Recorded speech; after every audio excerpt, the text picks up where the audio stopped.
지금 또 볼만한 것들이 뭐냐면은 중심지에 있는 로또 분양들이 들썩이고 있습니다. 지금 보시면은 로또 분양이 들썩인다는 게 가격이 들썩인 게 아니라 사람들의 관심들이 들썩이고 있습니다. 그런데 진짜 30억 겁니다. 이 아파트는 반포 트리니원이라는 아파트입니다. 이거는 반포 주공 3지구죠. 반포 주공 3지구가 1, 2, 4지구보다는 조금은 떨어지지만요. 얘도 30평이 아리팍보다는 더 좋을 수 있습니다. 아리팍 정도와 원베일리 가까이 갈 수 있는 아파트입니다. 얘보다 더 좋은 반포 서초의 1등 아파트는 반포 DH 클래스트가 이제는 새 아파트 중에서 압도적인 1등이 될 겁니다. 지금 짓고 있죠. 구정의 정비 사업이 완성되기 전까지는 압도적인 1등이 될 때가 반포 DH 클래스트입니다. 이 지금 이제 분양하는 반포 트리니원 같은 경우는 그래도 최상위권의 아파트 신축이 될 가능성들이 매우 큽니다. 그리고 여기 보시면은 진짜 싸다고 이제 느껴지는 게 뭐냐면요. 반포 레미안 트리니원이죠. 트리니원 여기 있습니다. 입지가 구반포역 아래 있습니다.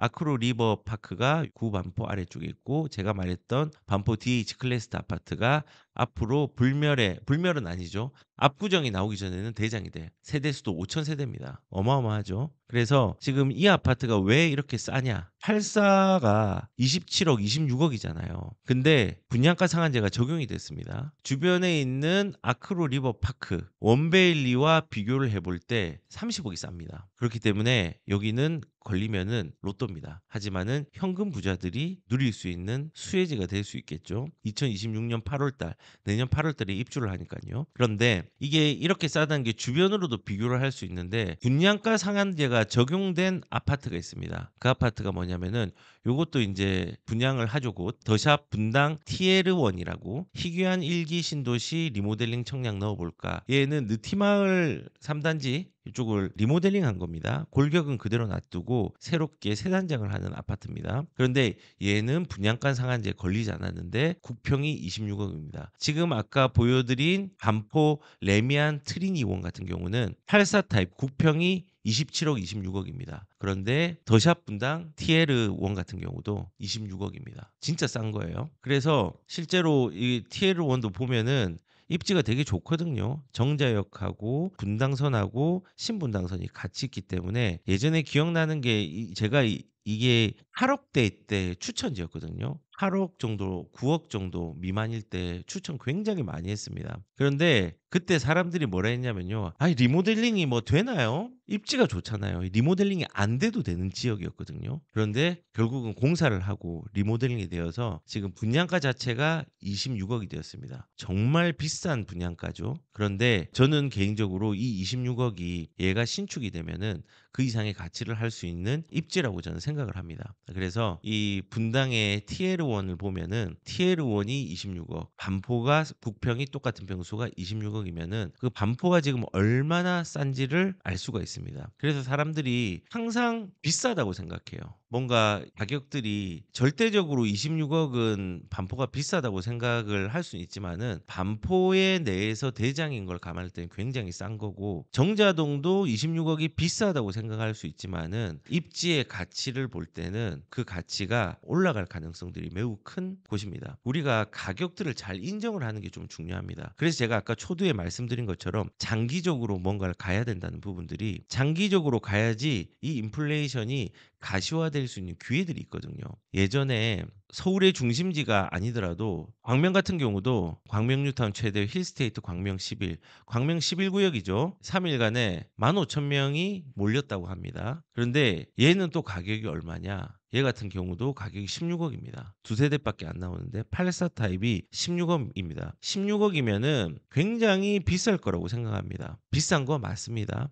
근데 우리가 가격을 인정을 해야 됩니다. 왜냐하면 예전에 기억하실지 모르겠지만은 철산 더 헤리티지라는 아파트가 있죠. 이 아파트 분양을 얼마에 했는 줄 아십니까? 대형 평수가 11억, 10억이 했고 국평이 9억, 10억이 했습니다. 5구 타입이 8억대, 7억대 했고 이때 너무 비싸다고 했어요, 사람들이. 광명에서 이렇게 분양가를 10억 이상으로 하는데 이게 너무 비싼 거 아니냐라고 했는데 지금 얘 가격이 국평 기준으로 16억입니다. 20평대가 14억대고요. 많이 올라왔죠. 이것도 그때 비쌌습니다. 그리고 더 나아가서는 2022 년도에 둔촌주공 비싸다 했잖아요. 12억 13억 할 때. 근데 지금 어떻게 됐습니까? 30억이 훌쩍 넘어 버렸잖아요. 실거래가가. 그때 비싸다고 했지만은 그때 기준입니다. 우리가 시장을 볼 때, 부동산을 볼 때 우리가 봐야 될 건요. 지금 단기일적인 입지의 어떤 상황이나 가격보다는요. 미래의 인플레이션과 입지를 결합해 가지고 상상을 해야 됩니다. 예전에 그 용산에 집이 뭐 6억 할 때도 비싸다라고 얘기했거든요. 용산에 한가람 아파트 9억 해도 '아 이거 10억 넘겠어?' 하면서 20 평대 9억 넘었다고 "이거 10억 까지는 못 간다."라고 했습니다. 그리고 반포의 레미안 아이파크 같은 경우도 분양할 때 "이거 너무 비싸다."라고 했어요. 그런데 전부 다 그 비싸다는 기준은 지금 현재 기준으로 볼 때 다 쌉니다. 우리가 짜장면의 가격들이 올라가듯이 그리고 내려갈 수 없듯이 집값도 일정 부분의 변경과 가격 조정은 있을 수 있지만요. 돈이 풀리는 한 이것들은 꾸준하게 올라갈 수밖에 없는 상황들이 만들어질 수밖에 없습니다. 그래서 사실은 좀 아쉬운 거는 이 대출 규제 때문에 좋은 입지의 분양은 진입 장벽이 높아졌죠. 그리고 토호제 때문에 비규제 지역은 풍선효과로 들썩이고 있습니다. 그리고 입지가 규제 지역으로 지정된 기존의 아파트들은 호가들이 올라가고 있습니다. 그리고 사람들은 지금 집을 사려고 합니다. 결론적으로 이게 가격들이 거래량들이 규제 직전에 엄청 많이 움직였잖아요. 그게 왜 그러냐면요. 미래의 불확실성,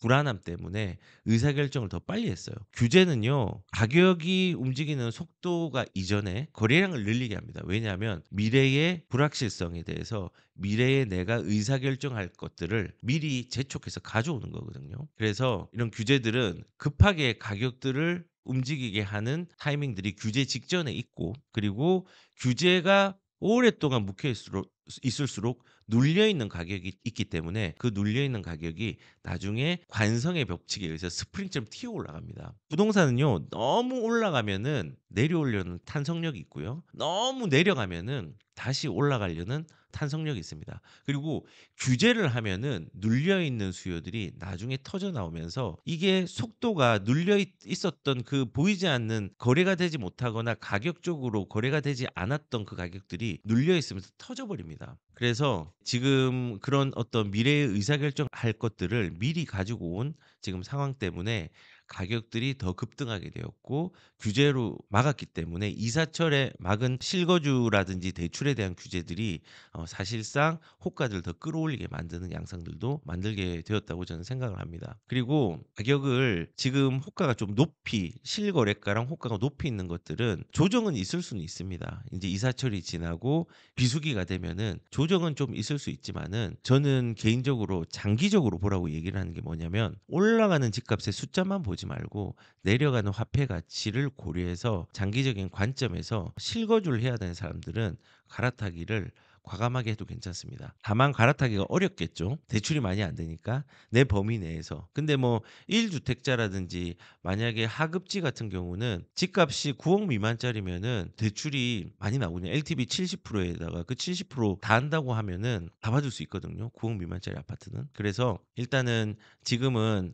이런 막혀 있는 시장에서 지금 올라가는 집값의 단기적인 숫자에만 연연하지 마시고 화폐 가치가 내려가는 장기적인 관점들도 동시에 보면서 실거주할 사람들은 시장의 기회들을 좀 찾아봐야 됩니다. 지금 규제를 이렇게 했는데 시장이 심상치 않잖아요. 정부 입장에서는 진퇴양난입니다. 왜냐하면 비규제 지역도 올라가죠. 근데 이 비규제 지역 올라가는데 만약에 정부가 규제 지역을 확대한다고 쳐요. 지금 정부가 뭘 해야 되잖아요. 근데 규제 지역을 확대한다 쳐요. 그러면은 그 풍선 효과가 하급지로 또 퍼지겠죠. 이도저도 못합니다. 그렇다고 규제를 당장 풀기도 어렵습니다. 규제를 풀면은 그 해제한 지역들은 급등할 수밖에 없습니다. 왜냐하면 구리보다 상급지가 눌려 있잖아요. 서울 같은 경우는. 근데 구리보다 상급지가 눌려 있는데 구리가 급등하는데 만약에 뭐 노원을 푼다 이렇게 하면은 노원이 어떻게 되겠습니까? 노원이 급등을 하겠죠. 그래서 정부는 규제를 당장 풀기도 어렵습니다. 실질적으로 과거에 보면은 우리가 이런 일이 있었잖아요. 올해 2월 달 토어제를 풀고 난 다음에 가격들이 급등을 했습니다. 규제로 눌려 있던 수요들이 확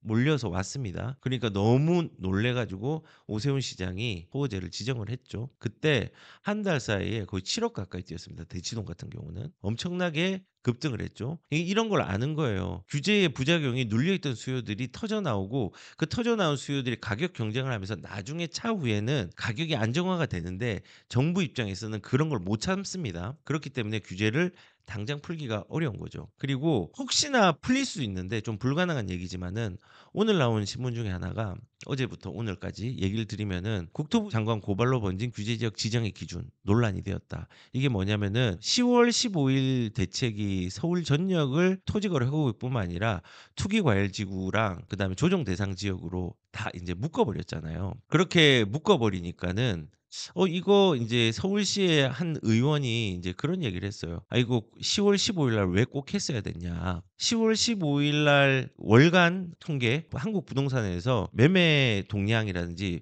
주택 동향에 대한 통계 자료가 나옵니다. 근데 그 자료를 보기 전에 15 대책을 낸 거죠. 그래서 현재 9월 달 거를 빼고 8월 달 거를 적용시켜 가지고 조정 대상 지역이라든지 규제 지역 전체를 다 묶어 버렸는데 이게 문제가 있었다는 거죠. 8월 달이 아니라 9월 달 거를 했으면은 도봉구라든지 의왕이라든지 일부 몇몇 지역들은 전부 다 인제 통계 그 수치에 미달을 하는데 왜 이런 거를 해 가지고 문제를 만들었느냐.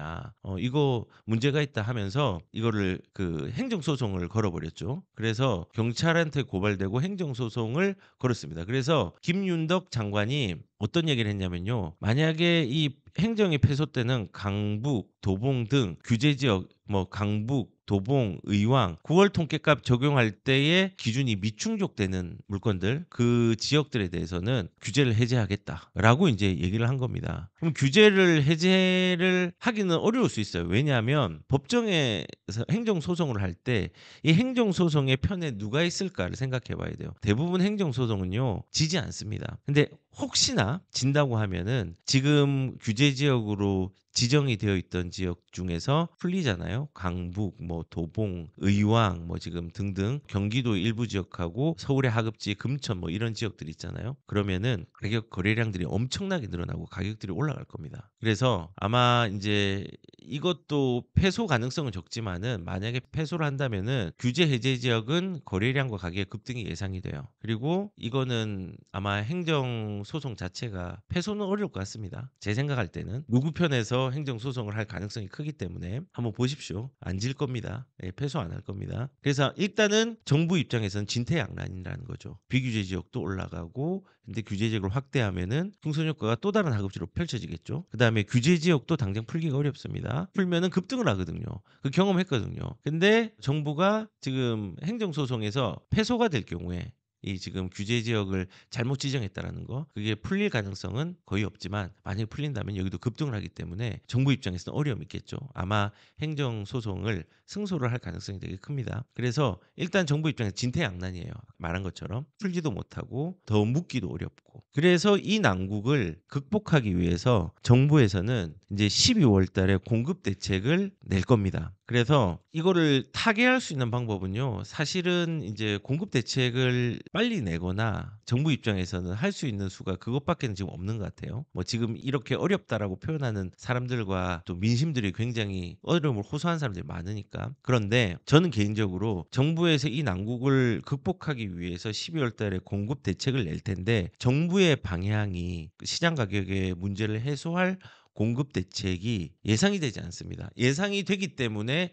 대책이 예상대로 가격을 잡을 수 있는 방향들이 보이지 않는다는 겁니다. 왜냐하면 우리가 지금까지 좀 많이 봐왔잖아요. 아마도 LH가 시행하는 공급 대책과 시행사로서 그리고 공공유휴부지를 적극적으로 활용하던가 그리고 뭐 그린벨트를 안 푼다고 했는데 아마 풀 거예요. 지금까지 안 한다고 했다가 한 게 너무 많잖아요. 세금 안 올리기 때문에 올릴 거잖아요. 규제 안 하겠다는데 규제했잖아요. 그린벨트도 그런 식으로 입지 선정을 해서 풀 가능성이 있어요. 그러니까는 LH가 시행하는 공급 대책, 그다음에 공공부지를 적극 활용하는 거, 그린벨트 푸는 거, 그리고 명목상 정비 사업에 속도전을 낼 수 있도록 도와주는 거. 근데 이거 소용없죠. 속도전을 내면 뭐 합니까? 규제로 다 막아 놓고 재건축 같은 것도 다 막아 놨는데 그 속도를 내도 사업성이 나올 수 있도록 유도를 해 주면 뭐 합니까? 환경이 그렇게 안 받쳐 주는데. 그래서 아마 이런 게 나올 겁니다. 근데 이게 전혀 시장 가격을 해소할 공급 대책으로 보이진 않습니다. 행동적인 부분에서 그렇게 이제 보여줬으니까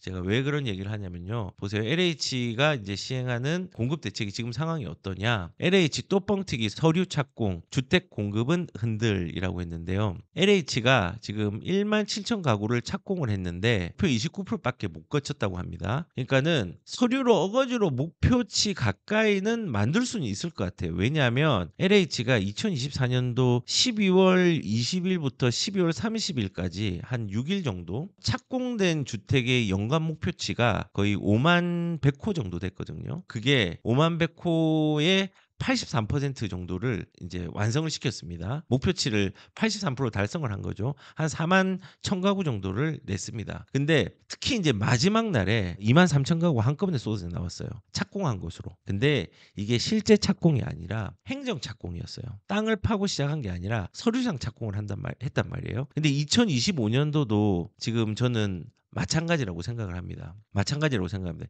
2025년도 작년하고 크게 다르지 않을 것 같아요. 서류상 착공이 아니고는 지금 현재 LH에서 뭔가 야심차게 하겠다라고 정부에서 발표를 했지만 어렵습니다. 지금 윤석열 정부가 있을 때 올해 1월과 2월 같은 경우는 그때도 이제 대통령의 직에서 좀 물러나 있을 때였죠. 선거 전이긴 하지만은 그때 LH에서 낸 공급이 0입니다. 0. 3월 달에 한 900, 4월 달에 5월 달에 0입니다. 그다음에 6월 달에 한 7,400 냈고요. 7월 달에 한 70가구, 8월 달에 700가구, 9월 달에 8,000가구를 냈습니다. 착공을 했습니다. 착공을. 근데 이대로면요. 작년처럼 서류상의 착공의 수치는 맞출 수 있을 것 같아요. 근데 막상 이 확정치가 나왔을 때 공급 물량이 과연 실질적으로 나올 공급 물량인가를 따져봐야 되는데 저는 이것도 서류상의 물량이 될 가능성이 크다고 생각합니다. 그런데 문제는 지금 정부에서는 135만 가구를 내겠다고 했잖아요. 97 공급 대책에서 향후 5년 동안에 지금 착공할 게 135만 호입니다. 그러면은 이 중에서 41%에 해당하는 걸 LH가 공급을 내야 됩니다. 그게 55만 호입니다. 55만 호. 그러면 1년에 5만 호에서 6만 호 정도 제대로 착공도 못하는 상황에서 지금 목표를 달성하려고 하면은 1년에 LH가 한 11만 호 정도를 내야 됩니다. 근데 지금 5만 호, 6만 호 제대로 못 냅니다. 그리고